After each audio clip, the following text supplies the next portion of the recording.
আমাদের সংগ্রাম চলবে।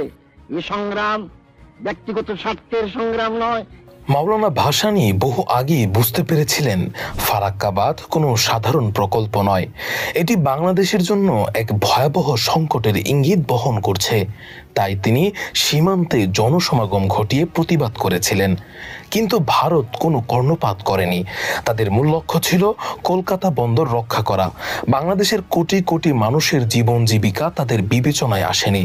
ফলাফল, ফারাক্কা বাঁধ চালু হলো, যা কার্যত বাংলাদেশের পানির প্রবাহ নিয়ন্ত্রণের মাধ্যমে অস্তিত্বের ওপর আঘাত হানল।